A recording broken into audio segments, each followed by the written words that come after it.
এই গরমের দিনে ভাতের প্লেটটা যতই জমুক তবুও মনে হয় যেন কিছু একটা নেই। না, সেটা কোনো মাছ বা মাংস না, সেটা হলো একটা এক্সট্রা টাচ। একটু টক, একটু মিষ্টি, একটু ঝাল, এক চামচে মুড ভালো করে দেওয়া সেই জিনিসটা।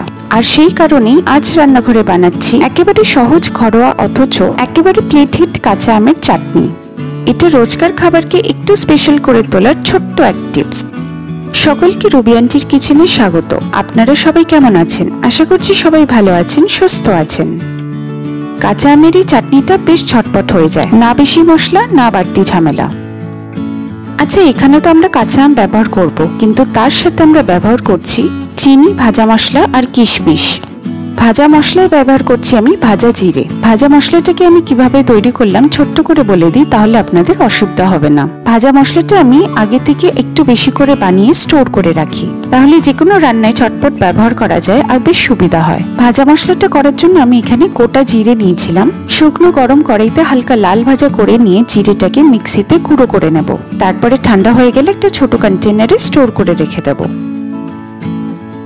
আমের চাটনি বা যে কোনো চাটনি এক একজন এক এক রকম ভাবে বানায়। আসলে ডিপেন্ড করছে আমাদের বাড়িতে প্রত্যেকের প্রিয়জনেরা কিরকম ভাবে খেতে পছন্দ করেন, তাই না? আমার এই পদ্ধতিতে চাটনিটা বানালে একটু সুবিধাও হয় আর সবাই খেতেও বেশ পছন্দ করে। আমটাকে প্রথমে ছুলে নিয়ে ঠিক এরকম ভাবে ঘষে নেব। আমি এখানে দুটো কাঁচা আমের চাটনি বানাচ্ছি। এই প্রসেসটা আমি বেছে নিয়েছি কারণ খুব তাড়াতাড়ি হয়ে যায়, চটপট বানিয়ে নেওয়া যায় আর বেশ টেস্টি হয় খেতে। যারা আমার ভিডিওটি প্রথমবার দেখছেন, আমার চ্যানেল অবশ্যই ভিজিট করবেন। কাঁচা আমের আরো অনেক রেসিপিস আপনারা আমার চ্যানেলে পেয়ে যাবেন।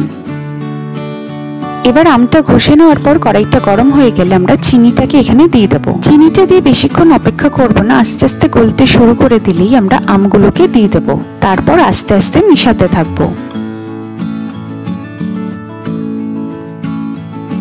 চিনি আর আমটা আমরা মিশিয়ে নিয়ে সামান্য জল দিয়ে দেব। তারপর ভালো করে মিশিয়ে নিয়ে কিছুক্ষণ এরকম ভাবে নাড়িয়ে যাব। তারপর স্বাদ মতো নুন দিয়ে মিশাতে থাকবো। কড়াইয়ের নিচটাতে যাতে লেগে না যায় তার জন্য কন্টিনিউয়াস এরকম ভাবে মিশিয়ে যেতে হবে। অনেকটা যখন দেখবেন গাঢ় হয়ে এসেছে তখন কিশমিশটা দিয়ে দেব আর এক ছোট চামচ ভাজা মশলা দিয়ে ভালো করে মিশিয়ে নেব। দেখবেন আস্তে আস্তে সুন্দর একটা রং চলে আসবে আর কনসিস্টেন্সিটাও একদম ঠিক আছে, বেশি পাতলাও নয়, বেশি গাঢ়ও নয়। তৈরি হয়ে গেল একেবারে পারফেক্ট কাঁচা আমের চাটনি। ফ্রিজে রেখে 2-3 দিন অনায়াসে চলেও যাবে।